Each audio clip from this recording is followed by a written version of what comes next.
Hey everybody. So Will and I are just chilling here outside. Just loves laying in the shade, and wanted to show you some of the issues I've been dealing with in this lawn. Of course, if you've been following along my channel, you'll know I've been dealing with some regular weeds like everybody else, right? For cool season lawns.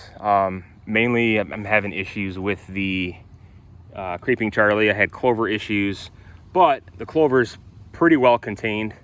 It worked really well with the SpeedZone. I did 2 applications of that. And then I also treated the creeping Charlie, which is known as ground ivy, but having issues with that. So what I really need to get is an ingredient with Triclopyr. You can get this product on Amazon called, the brand is High Yield. From what I've seen, it's got really good reviews. And it's called Triclopyr Ester.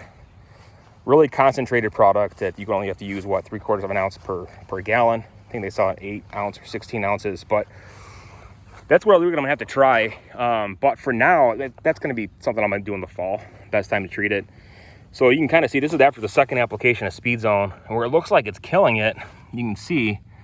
But the issue that you have with this is it grows in these stolons, okay? So these patterns and this root system, it grows horizontally, so it just spreads, right? So it's very hard to maintain. It also gets, mixed in with your existing turf grass. So that's what makes it even more challenging. With the clover, it's all contained in basically one area, but it looks like it's dying, right? But it's not going to kill it. It's just going to damage it for a while. And the best time to hit it is early in the growing season. So probably right in springtime or in the fall, I think is the better time. But what I plan on doing, what I've actually already done, this area here, I started ripping some of this up by hand. Here's a perfect example of how the stolons are looking. Right now, ideally it'd be easier when the grass is cut short. I cut it 3.5 in the summertime. But if you cut it short, you can kind of damage some of them. And then it opens up the root system a little more for you to get into. But I've been doing this by hand in certain sections. And then in order to really take care of it, I'm gonna have to try that Triclopyr product, or I might try T-Zone. I guess that stuff is supposed to work really well, another Gordon's product. And I use the SpeedZone here, 2 applications of this, and it just damaged it. It didn't really kill it. So I know that it's just not getting down into the root system. So it doesn't have the Triclopyr Ester in it. The carfentrazone is really what burns off the top layer, and the 2,4-D is good.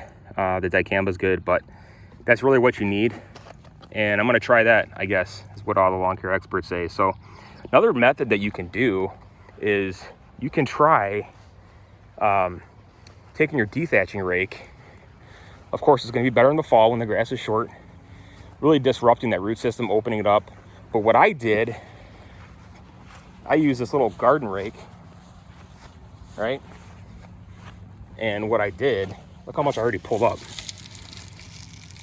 You got to get all the root systems, otherwise it's going to grow back and worse. But what I like to do is just rake it up, disrupt it, kind of like a dethatcher, but it's just like a portable handheld method. And just pull up some of those stolons. Some of that's grass, but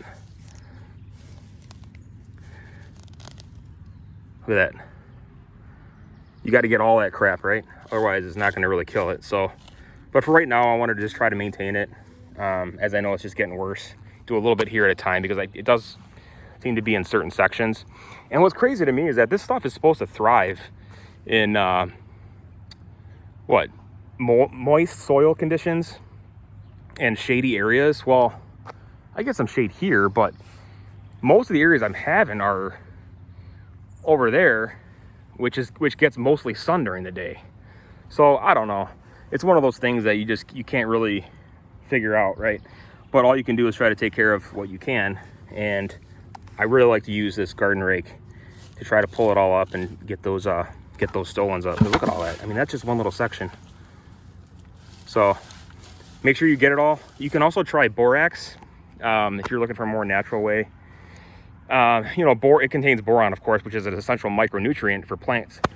But if you apply too much of it, it can have the effect where it's going to start to damage and be toxic to it. So but that, and again, if you apply that, it can be toxic to the surrounding turf grass.